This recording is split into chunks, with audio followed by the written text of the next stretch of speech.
Hi there, this is David from Kepler Trust Intelligence, and today I'm going to be talking about Schroder Real Estate Investment Trust, which has the ticker SREI.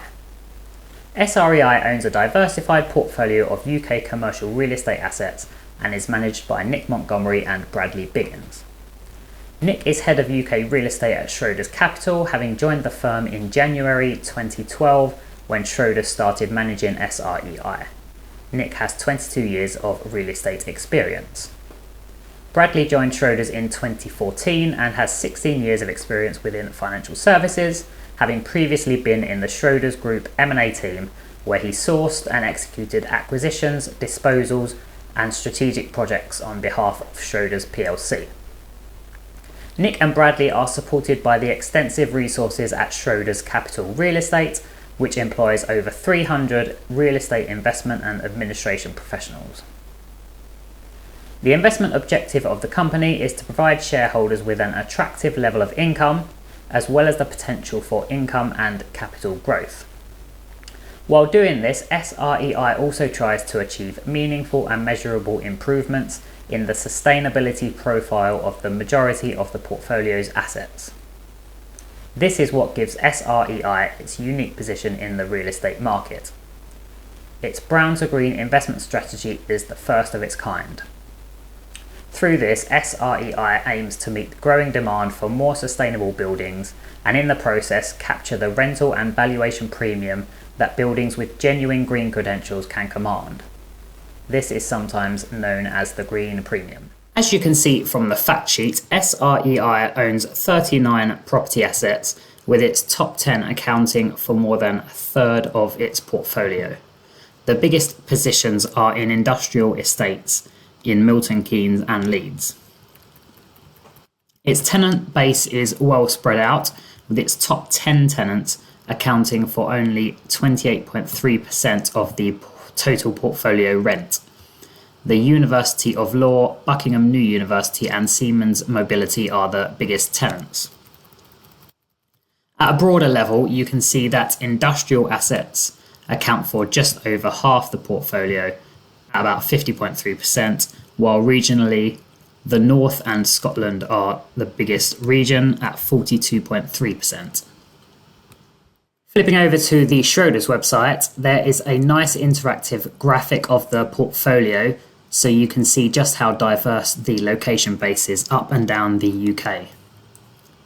You can click on the map markers to bring up a bit more information and an image of each asset.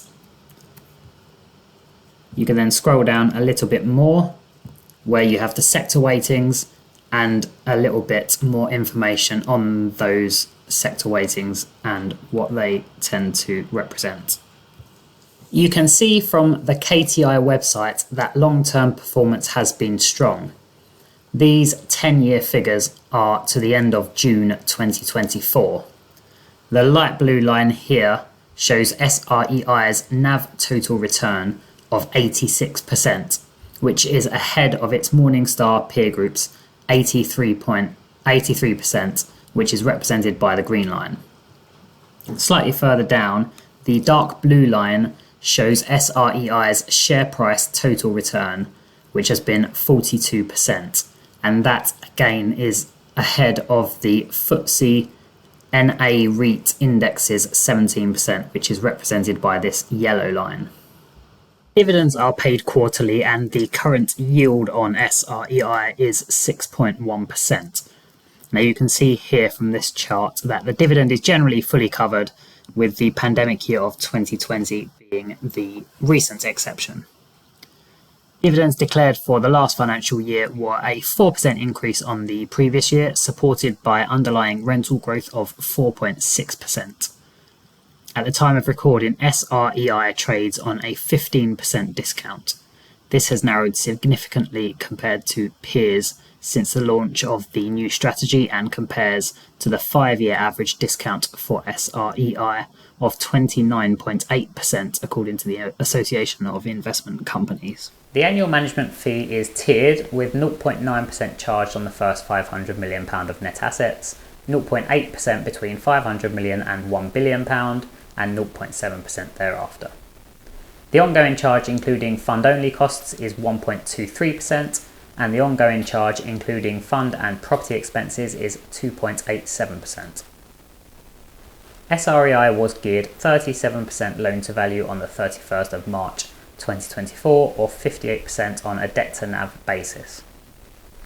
Total debt is £176.7 million. £129.6 million of that long-term debt is split into two equal tranches maturing in October 2032 and October 2039. It also has a revolving credit facility of £75 million, of which £47 million has now been drawn. As we mentioned before, the Schroder's website has some great information on SREI's investment process, as well as some really good case studies on some of its most recent brown to green success stories, of which there have been plenty. You can also check out the KTI website, of course, where we have plenty more information on SREI and the real estate sector more generally, as well as the latest note on the company. Thanks for joining us today, and we hope to see you soon.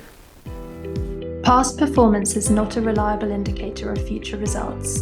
The value of investments can fall as well as rise, and you may get back less than you invested when you decide to sell your investments.